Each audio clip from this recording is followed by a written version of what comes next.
Hey guys, and welcome back. It's your boy Eileo, of course. I know I'm a little bit late with the Hohenheim review, but today we have the lovely Hohenheim up here, and right now we're on Paracelsus. Her two first forms I'm not a fan of, but I do like her third form, even though she looks like she's about, I don't know, 6'2". Like, that's a tall, lanky woman. But let's go ahead and get right into it, my boys. The fire one is a tank type. She's coming in with 43k HP, 2.3k attack, and 2.6k defense. Stat wise, it's fine. She's a nat 5. 43k HP is a pretty decent chunk for a tank type, so no complaints there. She comes with defense down, 70% chance for 3 turns, which is great if you can get it off, and then stun, 50% chance for 2 turns. The defense down is definitely useful. This is like a OP fire candling in terms of defense down, even though he's skill bookable and a lot easier to get to Evo 3. The stun would be better if it wasn't 50% chance though. Maybe if the stun was 70% chance, I would give this one a chance, but overall it's not too bad. If you're just looking for a fireman that is tanky and can do defense down, nothing wrong with that. But other than that, I mean, she's nothing extraordinary, I would say. Nothing extraordinary. Now, if her stun was like 70% chance for like 2 turns, and that's her 3-star skill, holy crap, my boys, holy crap. Let's check out the lovely old water one. The water variant is pretty clean. The water one is a balance type, coming in with 32k HP, 3k attack, and I'm just gonna say 3k defense because it's 1 point off. Stat wise, I would say pretty darn good for a balance type. 3k flat across the board, pretty darn solid. She comes in with battle rush and critical rate up.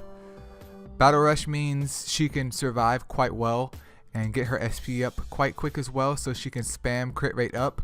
This could definitely be useful in maybe clan versus clan if you have mons that are lacking with crit rate, or possibly titans. Maybe colossus if you're lacking. But the real problem with crit rate up is not the buff itself, but if you have mons that don't have maximum crit rate that are dependent on crit, then if she doesn't get this move off, they might not be able to do their maximum potential damage. And if you have mons that are based off crit rate, like Water Sura, or you might as well say Gatito is, because if you're not critting with this hunter, you're not using Gatito correctly. But if you have any mons that need crit rate for their moves to proc, then if they're not already at max crit rate, and if they're already at max crit rate, it's still useless. Like, me bringing her in with my squad with Dark Kiki, my Dark Gatito, and my Dark Thor, she's gonna do absolutely nothing. That's the issue here. It helps the mons that need higher crit rate, and I guess you could overall boost your mons DPS, but I don't know how much crit rate she gives.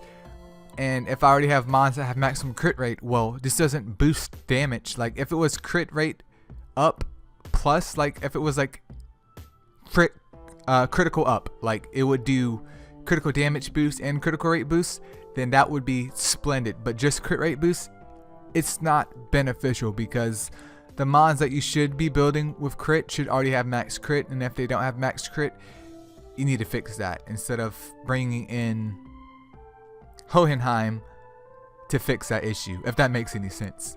You might need to rewatch this video for it to make sense, but yeah. Let's go over here to the wood one. The wood one is an attacker as well. I do like that variant one on her. The wood one is an attacker, coming in with 27k HP, nearly 3.6k attack, and 2.9k defense. Overall, stat wise, she's pretty solid, especially for a woodmon. That attack stat is actually pretty gorgeous, pretty clean. And her defense is pretty high too, 2.9k on an attacker. That's nearly the balance one. She comes in with resistance down and sap. Resistance down grants 100% chance to reduce enemies' resistance for 2 turns, and then sap for 3 turns. The sap isn't that bad, to be honest. I mean,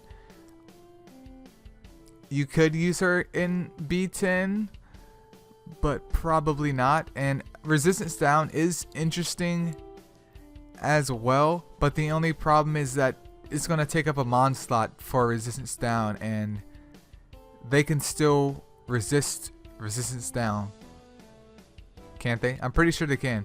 Resistance down can still be resisted, and even though it does reduce resistance, it can still be resisted. That's another issue. Perhaps this would be more useful in like Colossus, but in general, I mean, I don't see this changing the meta, especially in a PvP environment with sap. What are you gonna do with sap? What are you gonna do with it? So that's kind of a bummer. Great stats on her, but that moveset is bad news bears.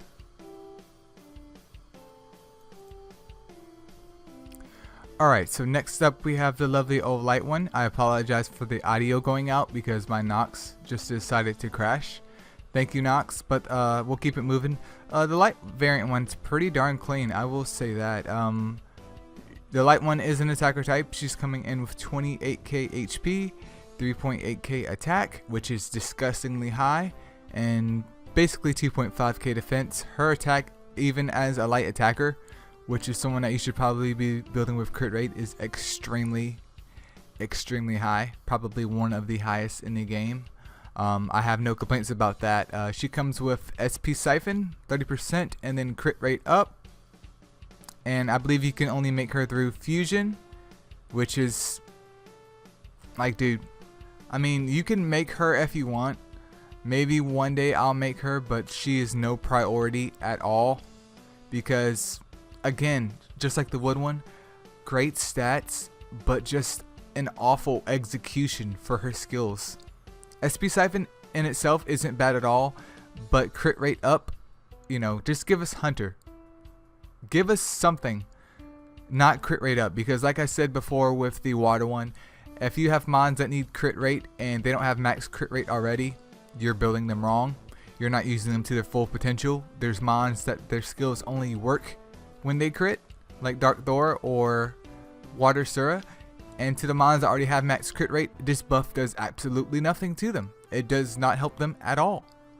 So it's kind of sad that you have to put in so much work for something that's nothing more than a trophy. But if you somehow pull it from like a light and dark egg, hey man, have at it, have at it.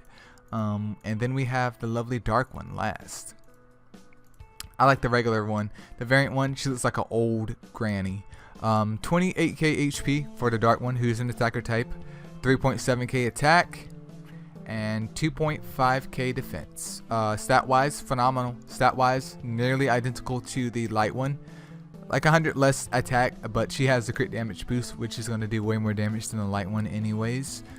She's coming in with 40% Predator and then Hunter for 50%. The dark one is actually viable. I would love to have the dark one. The dark one's like Dark Kiki with not Gatito, but with maybe like a Mona, but like on crack. So think of Water Valk meets Dark Mona. Like if you combine their skills together, and 3.7k attack on a dark type with Ruin, dude, she's gonna do all kinds of damage. All kinds. This would be beautiful if she is obtainable. I don't believe she is. I could be wrong. Let me know in the comments below, but this is actually beautiful. So that's pretty much Hohenheim, you guys. I tried to cut my little design comments down a little bit, so tell me what you guys think about the video. It kind of sucks that Hohenheim is not as amazing as I hope she would be. I do love her design though, at least for the third form, and it seems like the dark one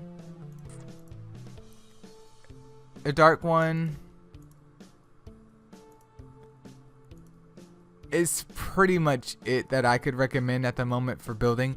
Obviously, if you're a newer player, any of these that you pull will be fine, But once you get later into the game, these drop off really quick. They're not really specialized in any area, which is unfortunate. They're not bad, but they're not good. But that's pretty much in the video, guys. As always, guys, thank you so much for watching, and I'll see you guys next video. Peace out.